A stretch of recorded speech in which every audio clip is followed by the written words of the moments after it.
Enable to load images problem. Hello guys, in today's video I'm gonna show you how to fix this problem. So what you have to do is very simple. Open the settings on your phone. Scroll until you find the apps manager. Go to the apps and then right here on this page it will start loading the apps that you have on your phone.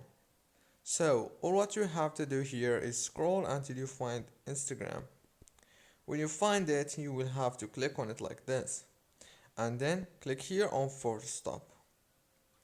Go down to notifications management, scroll down, click on more settings. It will find you will find these options right here. Just go to this pause all option and then enable it like this and click on 15 minutes. Now go back, restart your phone, reopen Instagram, and the problem is fixed. Don't forget to like, subscribe.